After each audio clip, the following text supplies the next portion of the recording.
Salut à tous, bienvenue sur Pailleté Camouflage. Si vous avez vu ma dernière vidéo review du Tribant RC500, vous savez que ce vélo est utilisable en mode gravel mais va nécessiter quelques modifications. Et si vous n'avez pas vu la vidéo, je vais vous mettre le lien soit dans la description, soit en haut, soit les deux. Et je vous invite vraiment à la regarder. Je passe le vélo en revue, en long, en large, en travers et je vous donne mon avis pour le gravel là-dessus. Donc en termes de modification, l'essentiel dans un premier temps, ça va être les pneus, modification que j'ai déjà faite. J'ai des Continental Terra Trail en 700 x 35 qui sont super. Mais j'évoque deux autres points dans cette vidéo. Ça va être le guidon et la transmission, et notamment la cassette. Et comme vous pouvez le voir juste derrière moi, j'ai des petites pièces qui attendent. Et ce que je vous propose aujourd'hui, c'est de vous montrer les pièces que j'ai sélectionnées pour continuer d'améliorer le Tribant RC500 pour le gravel.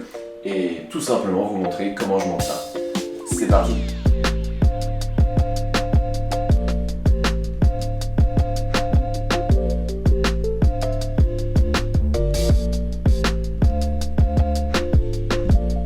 Ok, commençons par la cassette.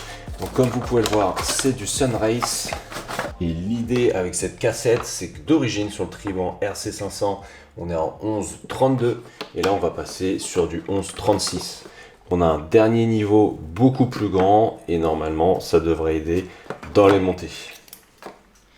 Pour le guidon, je suis parti sur un cintre Easton EA70 AX aluminium qui est d'ailleurs super léger et surtout on va avoir un profil beaucoup plus typé gravel avec 80 mm de reach, 120 mm de drop, une largeur de 44 cm contre 42 sur le RC500 d'origine et un 16 degrés de flair, donc on a un cintre évasé.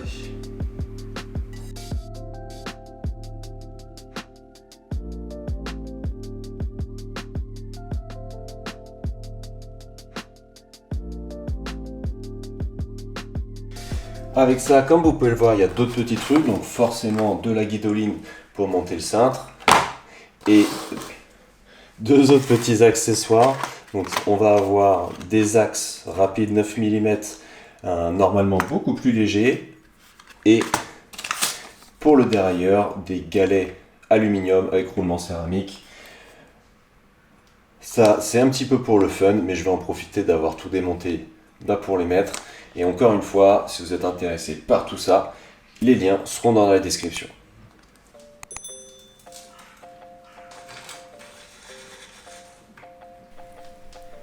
On commence donc par enlever la roue arrière pour ensuite démonter la cassette d'origine, et pour cela il faudra un fouet à chaîne ainsi qu'un embout spécial cassette. On enlève la vieille cassette et on en profite pour nettoyer un coup.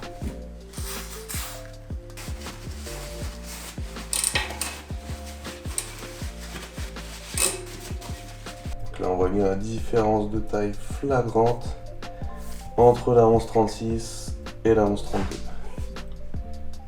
Et c'est parti pour le montage de la nouvelle cassette. On l'emboîte sur le corps de roue libre et on vient serrer avec l'embout spécial. Cette fois, pas besoin de fouet à chaîne puisqu'on tourne dans le sens bloqué. Et ça rend super bien, j'adore.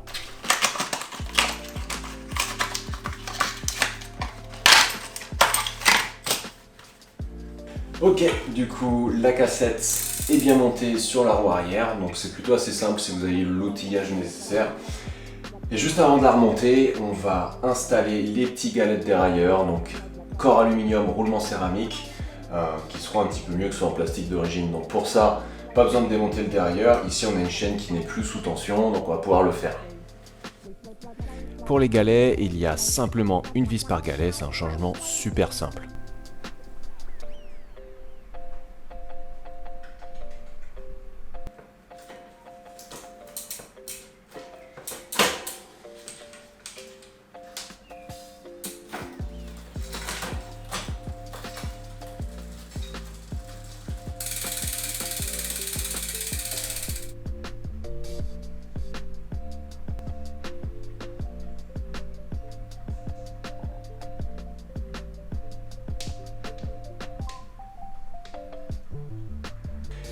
Et c'est tout bon pour la cassette.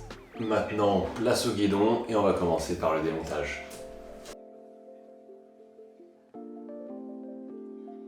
Pour ça, on enlève les embouts de guidon et on arrache toute la guidoline. On pourra ensuite enlever les cocottes, puis le cintre en lui-même de la potence.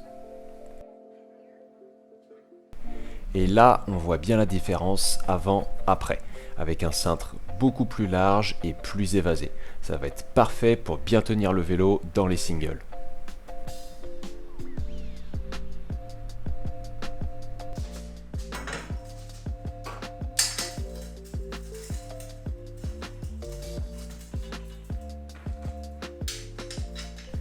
On refait ensuite la même chose mais dans l'autre sens, cintre, puis cocotte, puis guidoline, en prenant bien soin de régler la position du cintre en premier, puis celui des cocottes.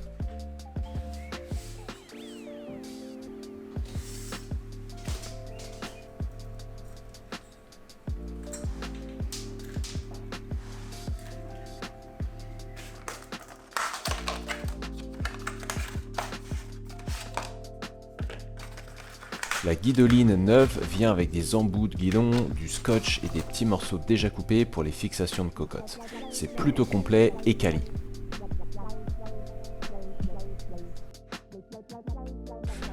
On vient la monter en enroulant de l'intérieur vers l'extérieur, en y mettant un peu de tension et en fixant le tout avec du scotch.